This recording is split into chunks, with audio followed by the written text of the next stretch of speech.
standing next to a car that looks like a concept car, but it's not. This is the production version of the Fisker Karma. What's the Karma?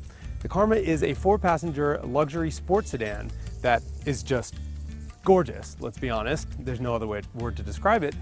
But the cool thing is, it's not just gorgeous on the outside, it's totally different. This car redefines what we think and what we know about the luxury sedan.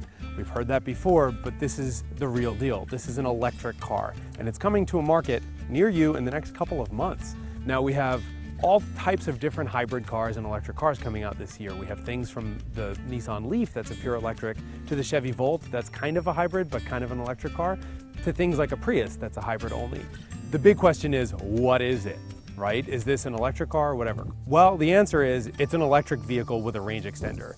Fisker calls it the EVER, the EVER, the electric vehicle with an extended range. And that's pretty accurate if we're being honest. Up here on the front of the car is a turbocharged 2-liter gas engine that makes 260 horsepower. But it never ever spins the rear wheels. The only thing it's attached to is a generator. In the middle of the car, there's a battery pack, an enormous battery pack, that'll propel the car 50 miles using the 2 motors at the back of the car. It's a rear-wheel drive car, and the only thing attached to those rear wheels are the electric motors. Because there's no connection, the only horsepower number that's important is the horsepower number for the rear wheels, and this one's at 403 horsepower.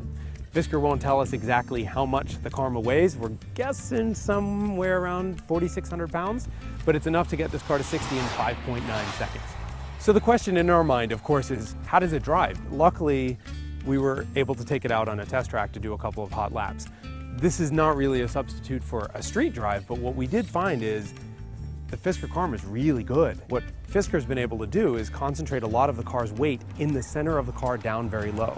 So the gasoline engine, the small 4-cylinder, is located completely behind the front axle.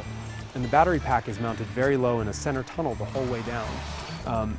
And by having an engine up front and then 2 motors in the back, the Karma's weight distribution is actually ideal at 47% in the front and 53% in the rear, which is what Ferrari always goes for. As far as the interior of this car goes, it's pretty clear that Fisker is run by a designer. Every little element on the interior of this car has been designed and thought out. It's not a parts bin switch that's just thrown into a car. Things that you've never seen before on an electric car are 22-inch wheels and Brembo brakes. Up front, they have 6-piston calipers, and in the back, it's 4-piston calipers.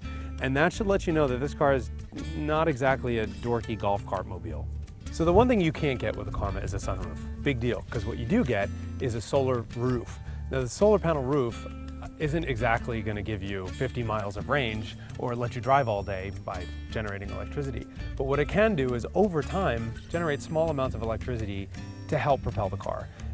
Fisker is saying maybe something like 120 miles a year of extra range thanks to the roof if you live somewhere like Palm Springs that's sunny all the time. This is a performance car that's very reminiscent of something like a Jaguar XJ. It's a big car until you start driving it fast, and then all of a sudden it doesn't feel that big anymore.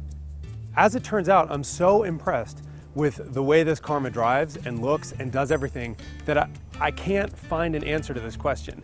If I were in the market for a $95,000 luxury sedan, why would I buy one of the ones from the past when I could be driving the future?